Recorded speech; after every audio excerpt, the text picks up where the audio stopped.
So what's up, everybody? I just read Lizette Martinez's book, John Doe or Jane Doe, excuse me, number 9.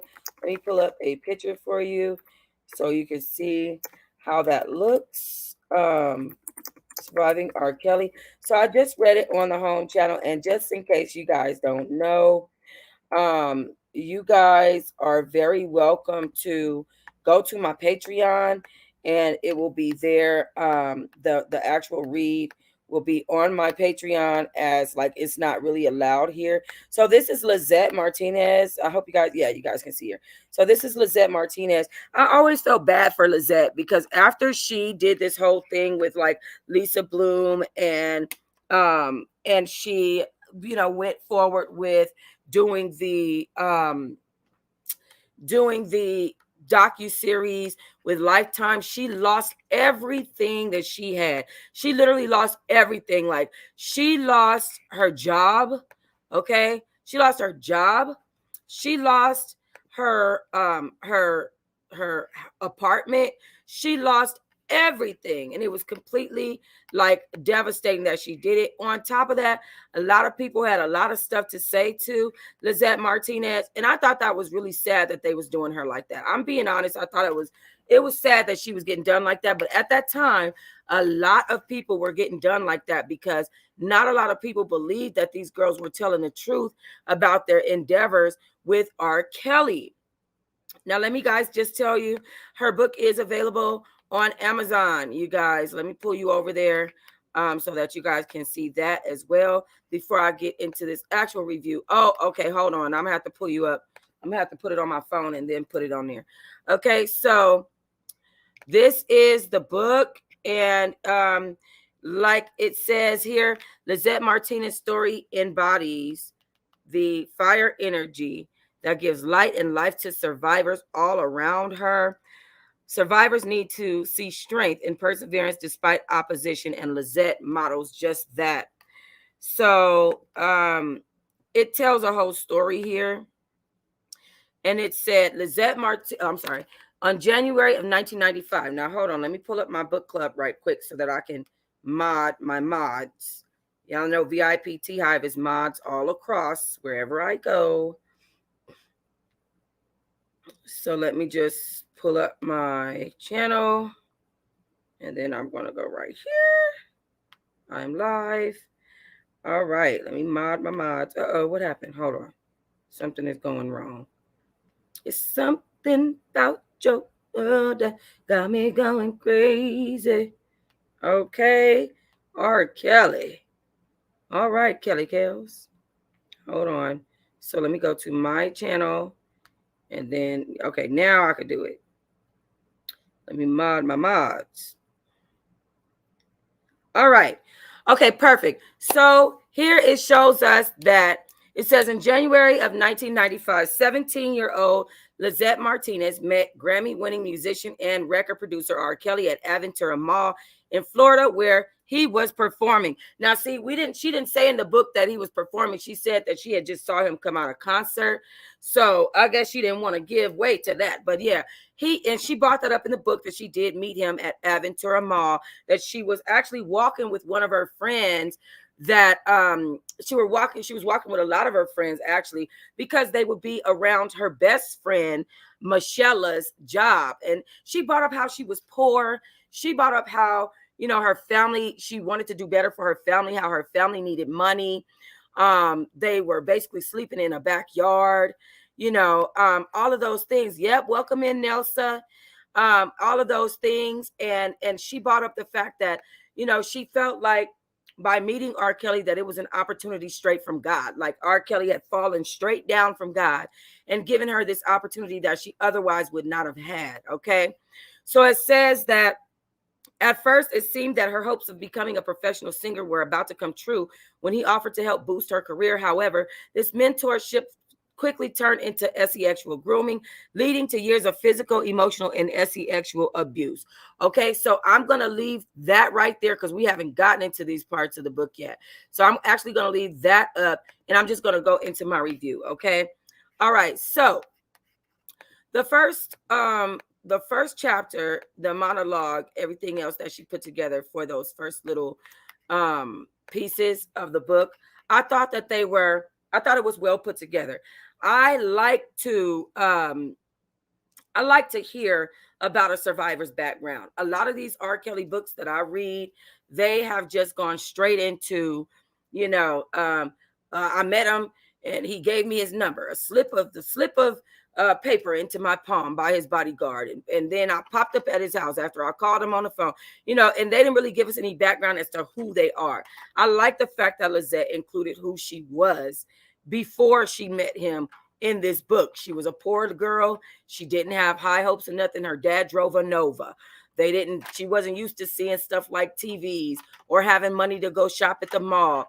You see what I'm saying? So it gives you a chance to really see that she was really in a serious position of poverty. And that is what drove her to feeling like she needed to give way or even be involved with R. Kelly in the first place. Now, first of all, I find it very awkward that she's brought up Demetrius in the beginning of this book, because if you guys don't know, I've dealt with Demetrius one-on-one. I've actually been in his home. I spent 3 days in his home, and he's never mentioned one time to me that he was involved with Lizette Martinez at all. Quite technically, I'm very surprised. And then also Demetrius just saved his own, okay, by testifying against R. Kelly in court when he was the one who should have, who also should have been on trial with R. Kelly. I've heard stories from Demetrius that he's been the one to give these girls, to bring girls to R. Kelly at the mall, and stuff like that. Essentially that's called recruiting nowadays. You see what I'm saying? But I mean, these are firsthand accounts straight from him. You know what I'm saying? So anyways, this at this time, I feel like really R. Kelly got the butt end of the stick, even though it's his stick to get. I feel like there's a lot of people that were involved around the situation that didn't necessarily get what they need to get out of the situation, because as far as I'm concerned, Demetrius is just as guilty, and so is Barry Hankerson. And that's crazy because she brought that up. So in the beginning of the book, she's talking about how she's pregnant and basically having a miscarriage, but that everybody's ignoring her and telling her to just calm down and get some rest. Obviously, R. Kelly didn't want the baby and wasn't concerned about her well-being because he didn't damn answer. You see what I'm saying? If he was concerned about her well-being, I'm sure he would have answered. But like she said, and like the book said, he was out doing other things and worried about other things. It seemed like this in this book that the way that it started with her pointing out that she's locked in a room, the food she ordered is getting cold, she's barely eating it, she's going through all this pain, she's trying to call him on the phone, it's not working, she can't reach him. The room, she throws her cell phone.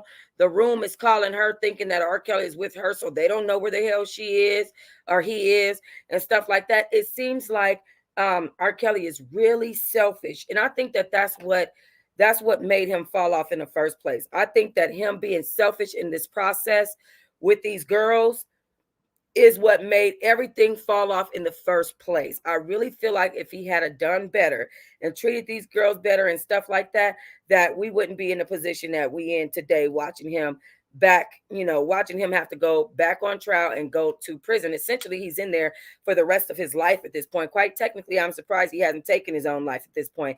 To be honest, it seems like he's still holding on to some type of hope, but he still has an entirely other case to fight, which is crazy.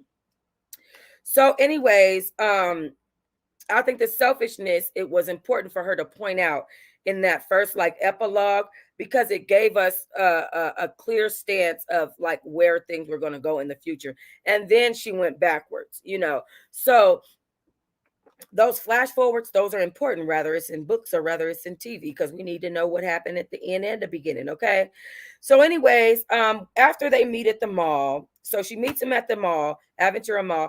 After they meet at the mall, he gives her his phone number through bodyguard. Her friend comes out and her friend hypes her head up. Oh, you should get involved. You should get involved. If I was her, I mean, where's this friend today? Where is this friend today? That's all I'm going to say. Where is your friend Michelle today, right now? Because she done got you involved in some ish. Okay? Right, TT. That's right. We do all have to answer for the things that we have done. And let me see. How about all the people who literally traffic these groupies, poor girls looking for a come up? That's so true. That's how I feel. I feel like what about all those other people? Even if they were groupies or clout chasers, are they not supposed to be dealing with R. Kelly? Get your ass, get your butt in jail too. You know what I'm saying? Like, what the heck? So, anyways, selfish celebrity not wanting to settle down. What's that song? I got hoes in different area code. Girl, you ain't never lied. That's a fact. And I think that coupled with all of the sexual abuse and it being multiple ones in the same house made it a cult. And that's what messed him up, like, for sure. So, anyways, so he gives her number, his number. Her friend hypes her up, which we need to find this friend. We need questions. We got questions and we need answers. Okay. And then she eventually goes to meet him after getting dressed in a little stolen clothes and calling her friend over to come pick her up. Her friend Vic. He drives a Vic, a Crown Victoria. And because even though they didn't have cars in high school, as she pointed out, he drives a Crown Victoria, and he actually has a crush on her, but he'll do anything basically for her because they're friends like that. And so he takes her. The friends are already unsure of dropping them off, which I think they probably should have stuck to their first mind. But y'all know how these females be getting bossy over little boys, and little boys really be young in the brain. So they probably was like, okay, she said leave. Let's leave. Let's go. Okay. But anyway, so she talking about smelling like smoke, like R. Kelly don't sit up there, ain't been in the industry. Girl, R. Kelly done been in this industry, been around dope heads, smoke heads, coke heads, all kind of heads. And she over there talking about, oh, we smell like marijuana. That's how you know she was young. At the time that she's telling this story, she's 17 years old, which is highly inappropriate. For me, 17 years old is the most inappropriate age. Not that anything under it is not inappropriate. What I'm saying is it's the most inappropriate because you will see, Erica, edit your VIPT to be one word. It says VIP and then it has a space. I didn't see that. Edit your name to be like smushed together, the VIPT. Yeah. Okay. So anyway, so 17 is such an important age to me because of the simple fact that that's the age that people try to justify. Oh, well, she's 17. Guys, I only see 2 likes on this video, and most of y'all are my mods. Go like the video. She that age 17, so she's 17, and that age 17 is the most essential for me because that is the age that a person will try to justify. Okay, they will do their best to try to justify the fact that they're messing with you and dealing with you while you're underage because um because you are coming of age. Okay, thank you, baby.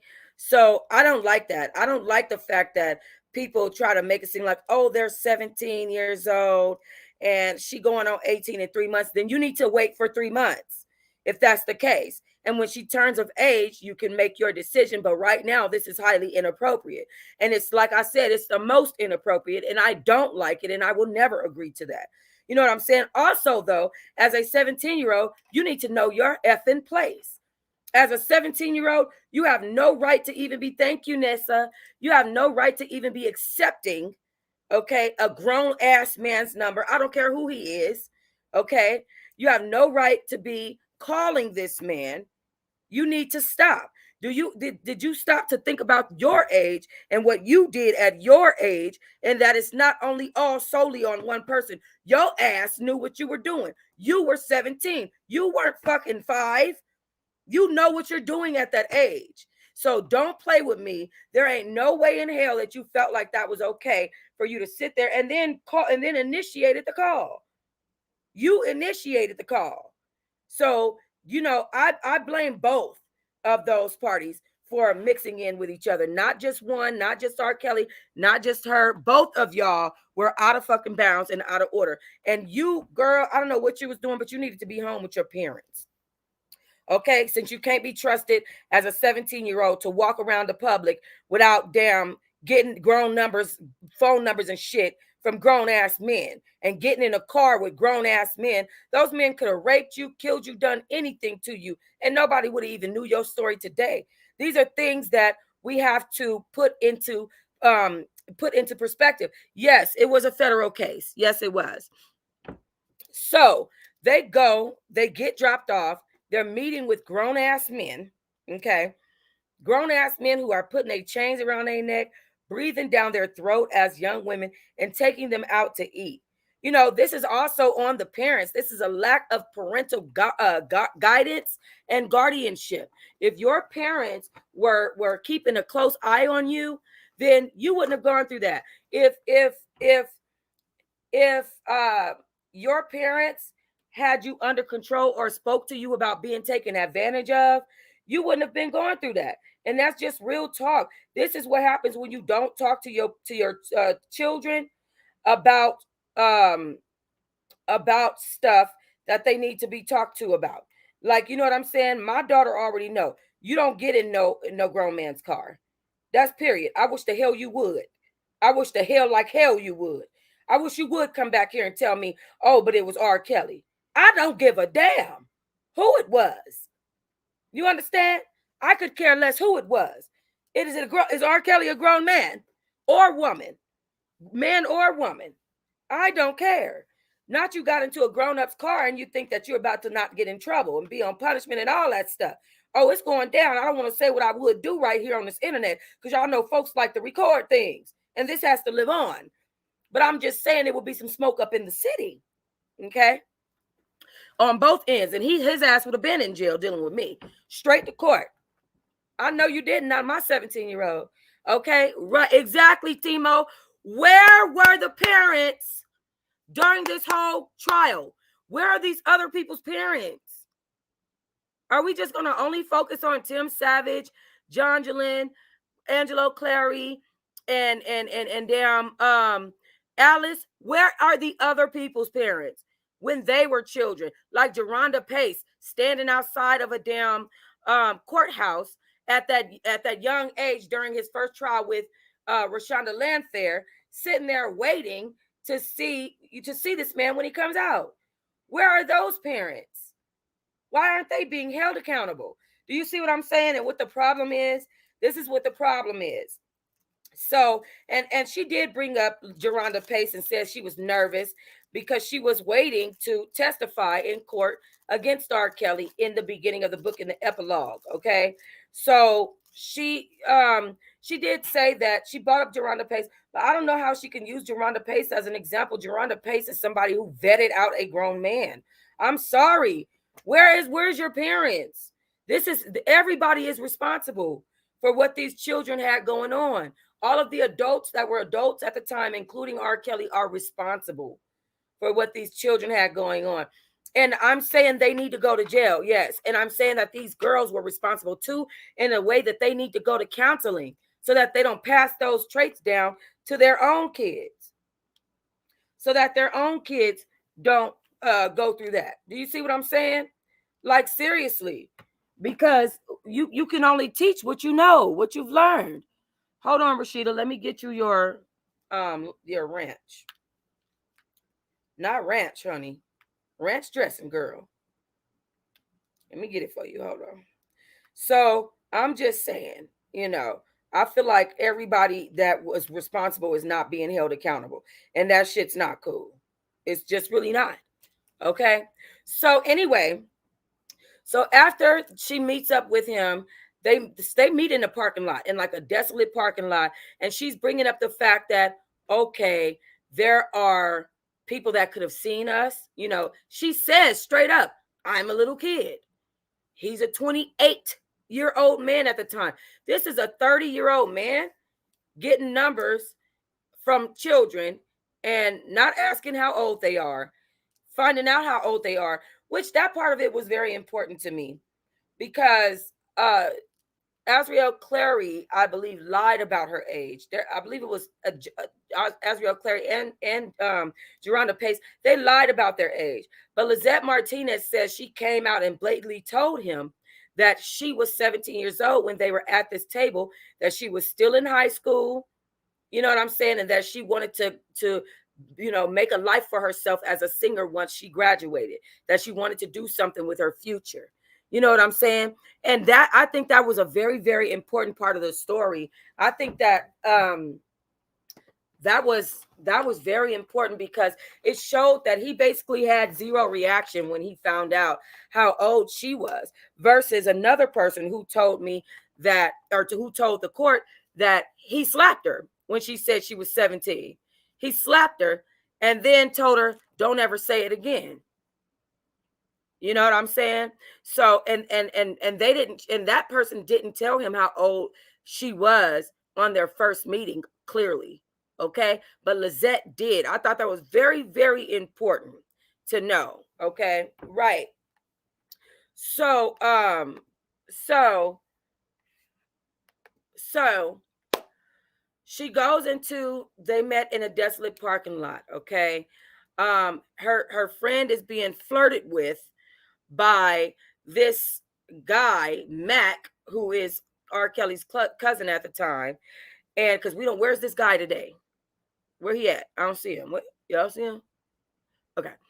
So this guy, Mac, is flirting with this little girl, putting a chain around her neck. So it sounds like a whole group of damn pedophiles. Do you see what I'm saying? So they go into the restaurant, and some of her friends from the high school notice her because they're 17 and they can get jobs now. You know, they can work part-time, which is what your ass should have been doing, Lizette, instead of walking around the mall stealing shit. Just saying, okay? A job. Nothing was hard about that. A job, okay? So anyways, so they go into the restaurant. Some of her friends notice her. They ask her, what is she doing here with, this grown-ass man? They tell her, and her friend Marcella tell her friends to mind their business. That's sign number 2. That was red flag number 2.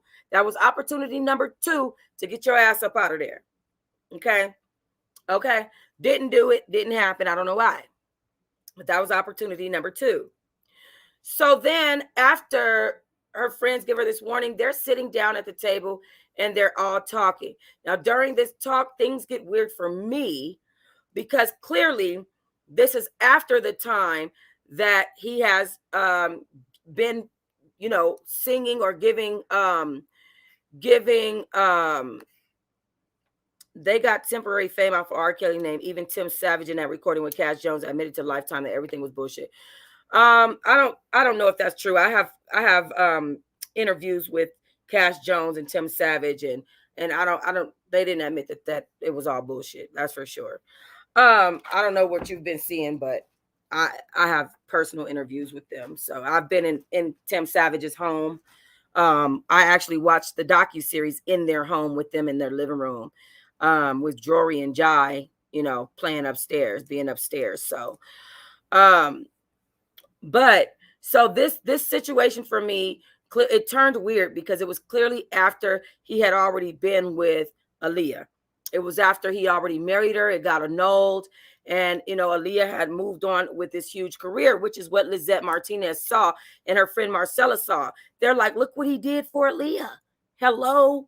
You know what I'm saying?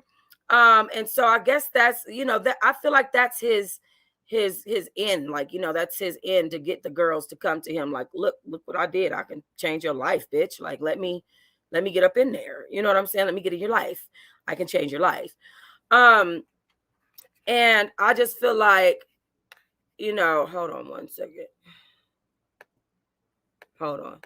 I forgot to put number 1 on here. Okay. So I just feel, not, it didn't save. Hold on, y'all. I just feel like with everything that these girls already knew, they clearly already knew about Aaliyah. They clearly already knew that there were rumors that he was doing pedophile stuff, and they still decided to pursue it and to, go for it. And again, that's lack of parental guidance, because, you know, their parents, the parents. How's your child leaving out of the house with new clothes on, getting in her little friend car? And that was a boy at the time, and you ain't asking where's she going, what's she doing. I mean, we didn't hear nothing about that part, you know. But as for the timeline, what disturbed me was that Barry Hankerson was at the table with them. Barry, what the hell are you doing going out with minors when your niece was taken advantage of? Mind you, child, hold on. I need 5 seconds, y'all. Give me 5. Y'all don't judge me.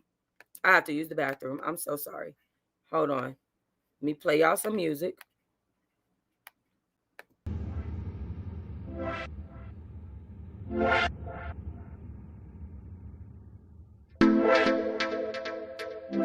Let me go to the bathroom. I'll be right back.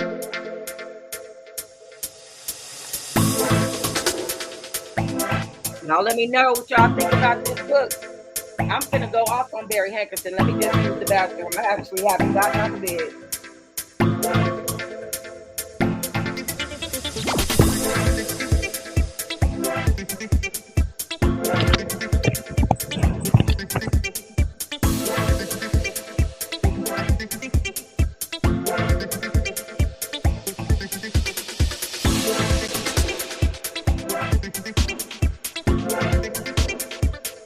Uh-oh, hold on. I'm trying to get those pictures back up there for y'all before I go. 1 second. Here we go. All right.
Guys, I'm back. Hold on. All right, I'm back. I apologize.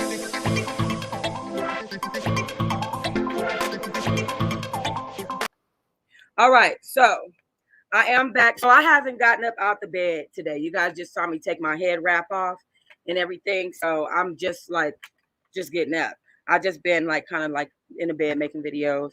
And so you know how it is in the morning. So my apologies and thank you so much for your patience. For those of you who stuck around while I went to go handle my business, I truly appreciate you. True riders for real. Are you riding? No, you're not. Okay. So anyway, so this thing with Barry Hankerson, let me tell you guys something. Barry Hankerson is the person who got away with red rum. He got away with murder. Okay, Barry Hankerson needs to be in jail the same as the rest of them. I'm so confused with how he's not in jail. Like seriously, no, seriously, I'm confused with how this man is not in jail. I mean, to be honest, I feel like Barry Hankerson knew a lot and didn't say a lot. If you understand what I'm saying. Barry Hankerson knew damn well what went on between Aaliyah and Rob. I don't give a damn what he says. He was the one hand delivering that girl to Rob. He was the one making sure that she got over there to Rob, to R. Kelly, and even had R. Kelly at her family house in front of her family, knowing what the hell was going on, and vouching for him like he was such a damn good guy. This man knew exactly what the hell was going on, and he decided to ignore it because why? Because it would help his career. Because it would help his career. Not about that girl. Wasn't about that baby. It was about his career. Some people are sick like that. Exactly, K-Mac. He was basically a pimp. You know what? You know why Barry Hankerson wasn't questioned? Because he was a snitch. Anytime that happens, you have to understand they're snitching. That's why. Okay? They're telling everything so that they can give these people the details to lock this person up because they don't want to be locked up because they themselves have committed a crime. Why the hell were you sitting at that table with minors, Barry Hankerson? Okay? Why was Barry Hankerson sitting at a table with minors? Did you talk to their parents? Did you get a consent form to have them out? Did you get a consent form to record music with them? What was your reasoning for sitting there? What type of consent did you get? Are you kidding me? And then you got the nerve to be snitching and passing on information like you're blameless. Are you crazy? And then after this, and then look, after R. Kelly's trial, what does Barry Hankerson do? Now the smoke is no longer on him. There's no more focus on him. So now he can put out Aaliyah's music, the pimp of all time.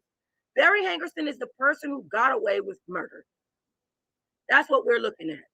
The pimp of all times, Barry Hankerson, can now put out Aaliyah's music in her death, and because R. Kelly can no longer receive any royalties or anything from it, so now he can just get paid off of her catalog.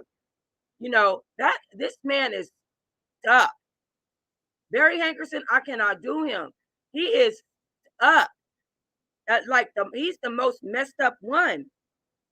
So Barry Hankerson is at this table with a 17-year-old Lizette Martinez, her 17-year-old friend, after just coming from her little part-time job in the mall and meeting R. Kelly in the mall.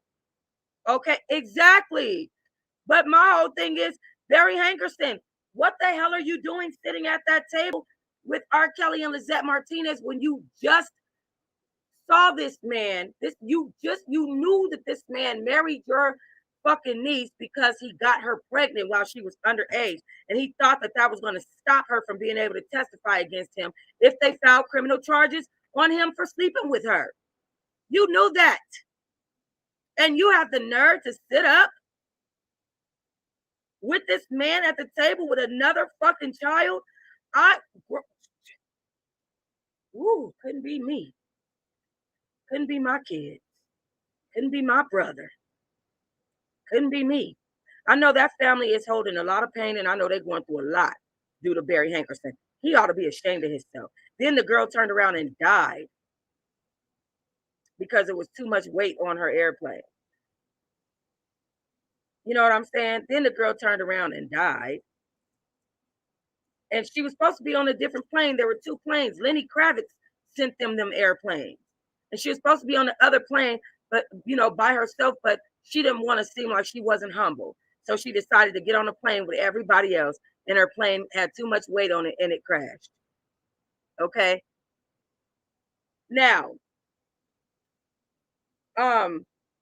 so as they're in the book, in Jane Doe, in Jane Doe number 9, Surviving R. Kelly, in the book, as they're sitting at this table, she's trying to get over her nervousness. She's pointing out she's very in tune with how nervous she is, that she can't believe that she's sitting there with R. Kelly and his crew and her friend.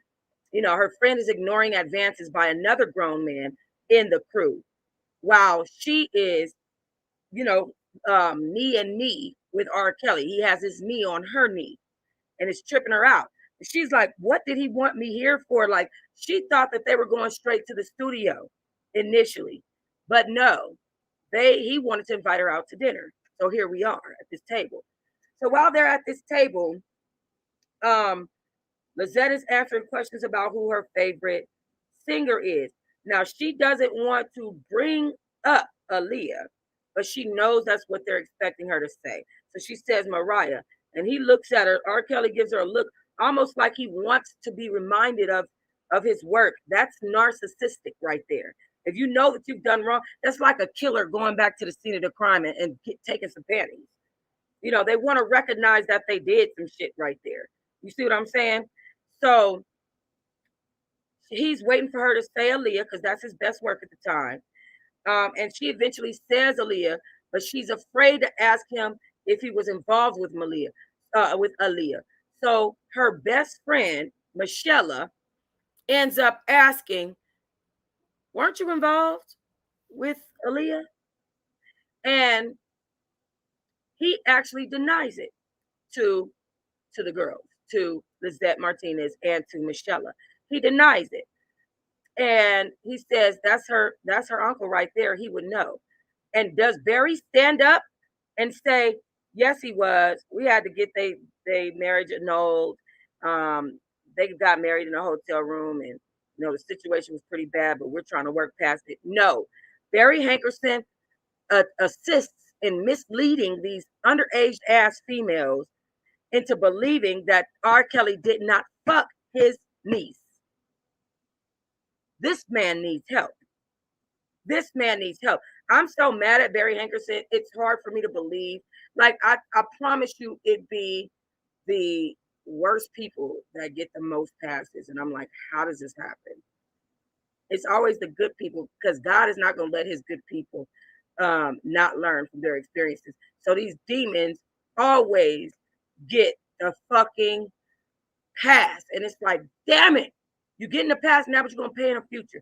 I wouldn't be surprised if Barry Hankerson got indicted goddamn a couple of years from now. I know somebody needs to bring it to somebody's attention about Barry Hankerson. The problem is not being brought to the law. The attention that it needs to be brought to the law about is not being brought. Exactly. And if you don't answer about it here, you're going to answer in hell. You hear me? You hear me, Barry Hankerson? You're going to answer in hell. Because something's wrong with you that you would not stand up on your feet and say, you know what? I can't do this, man. We just went through some shit with my niece, and if she asking you about it, I can't do this. You see what I'm saying? That should have been something that he definitely should have brought up. He definitely should have been like, oh man, what the hell are we doing? Do we have any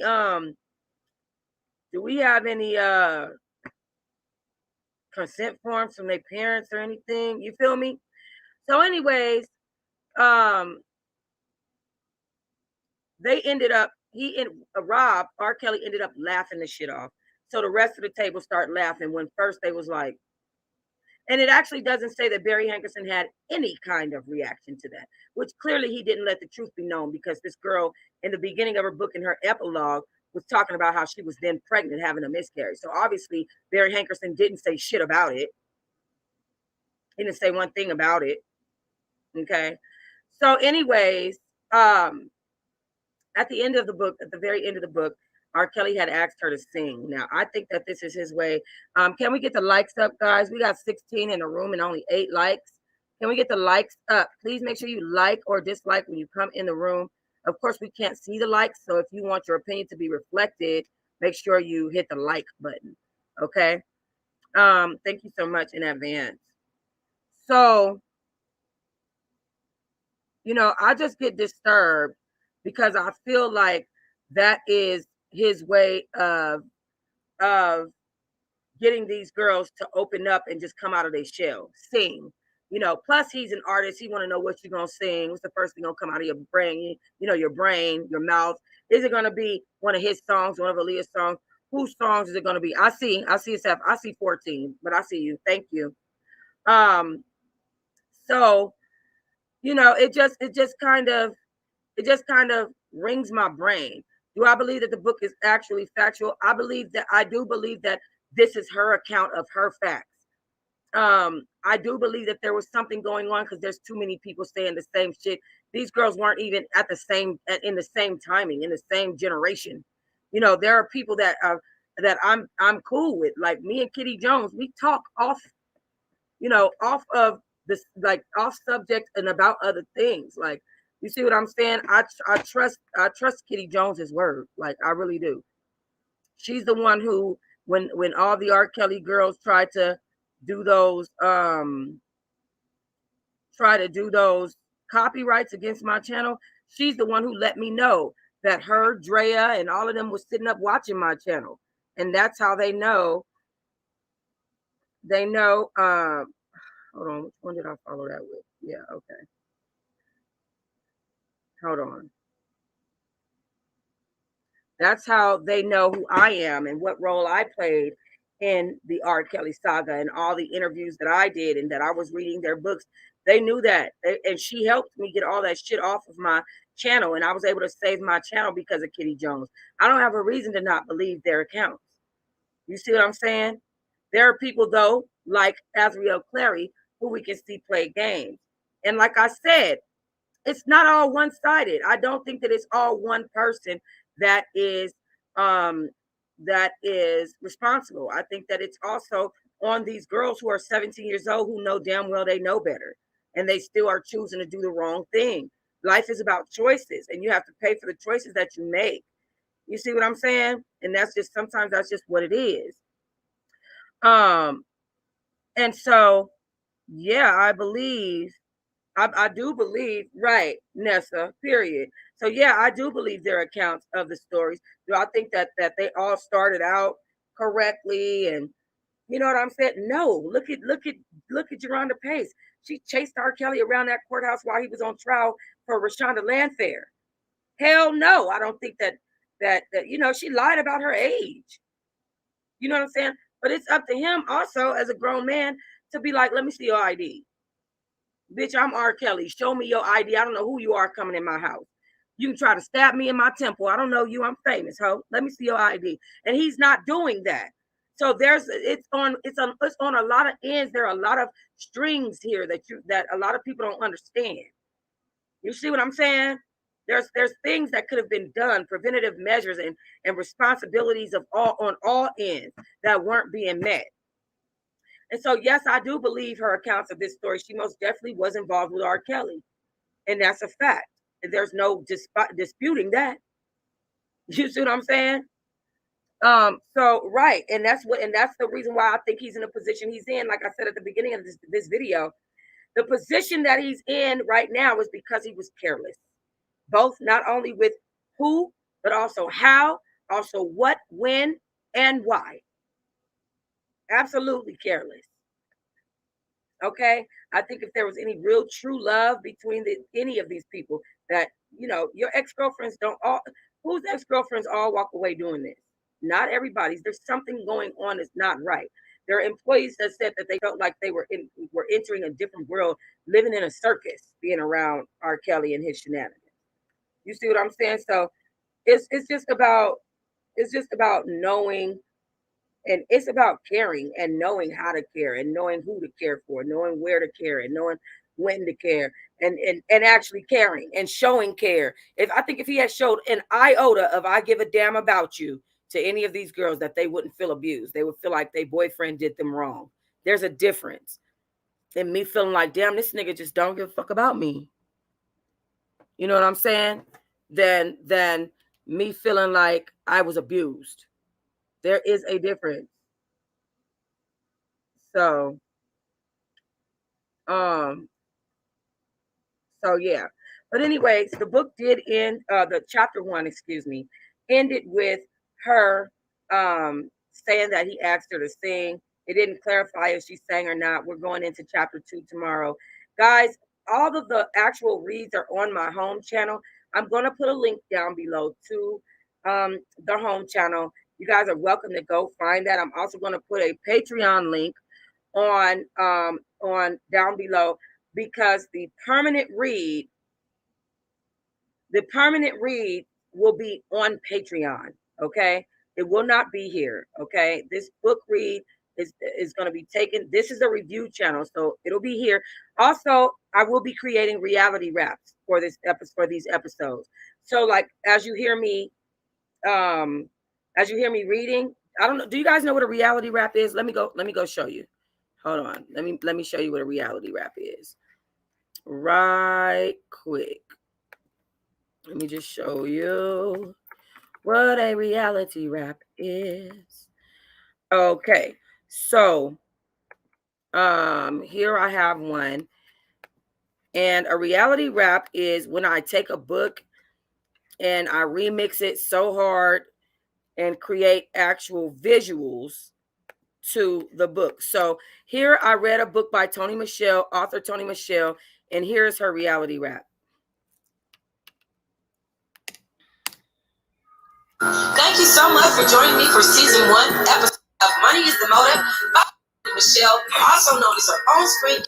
Season 1 episode 4 of the show starts soon. Thank you so much for joining me for season 1 episode 4 of Money is the Motive. Michelle, also known as her own screen character Tori Lee, and her co-conspirators Shan, Taryn, Dior, and let's not forget Teahive. Also, her 2 men, Juice and Ariana. So all of that is me putting graphics together to create a reality TV version of her book. And purchase one. In the meantime, this is a wait screen. The show starts soon. Thank you so much for joining me for season 1, episode 4 of Money is the Motive by these books. So make sure you guys head on over to Amazon and purchase one. In the meantime, this is a wait screen. The show starts soon. The Money is the Motive reality tops from the pawn shop. Okay, Money is the Motive reality rap season 1. It's your author. Okay, so let me tell you before it gets into the actual reality rap episode. Let me just tell you that, thank you, A-Rob. Let me just tell you that because Toni Michelle is a Black author who I talked to, you know, personally, I was able to get her to find characters from her own book to involve themselves in the reality rap with me. Okay, otherwise it would be me doing the green screen and not the characters themselves, or it would be me dressed as the characters doing the green screen. Okay. Toni Michelle, also known as Tori Lee, and her 2 co-conspirators, Shan and Taryn.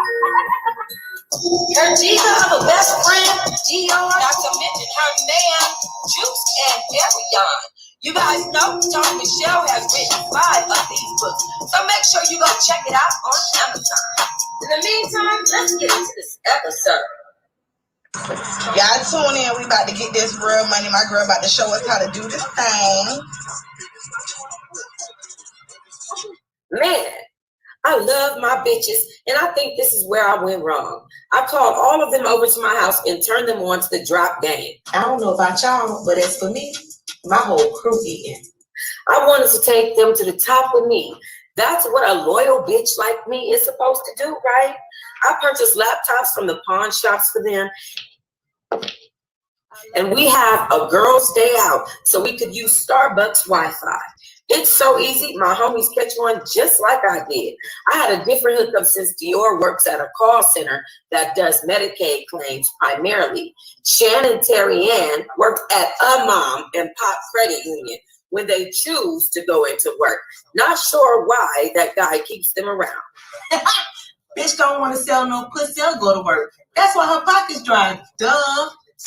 They explained it's mostly migrant workers that bank there and that it was real easy to get off all their info, driver's license numbers, social securities, and date of birth. Hell, they come in with fake IDs and social, so why not stick their ass, Shan said. I like where this shit is going.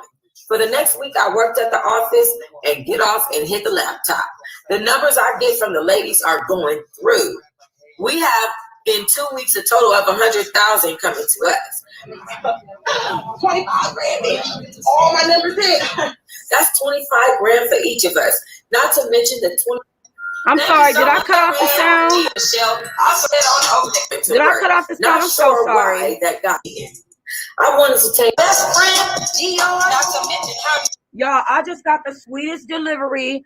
I'm about to be showing you guys on talks in a second, but I'm sorry if I cut off the sound. Somebody came to my door.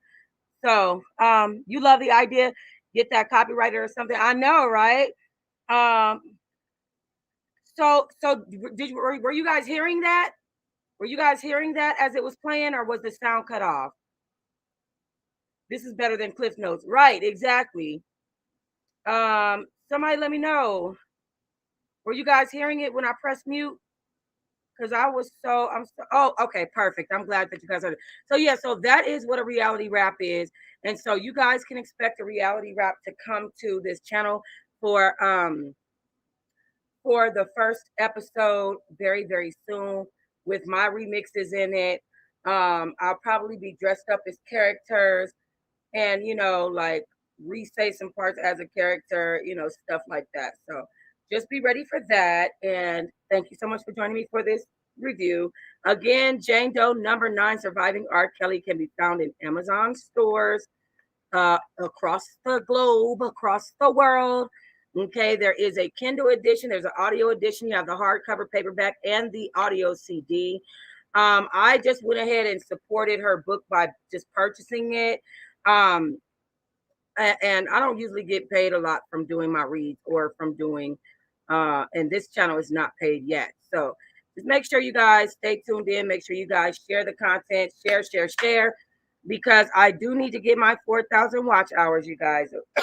Excuse me, okay? But stay tuned for the reality rap and for other, I think I might read the whole book through and then do the reality rap. So I think I might read the book, do my reviews here, and then go into the reality rap. So just stay tuned for that. All right, leave comments, like and subscribe.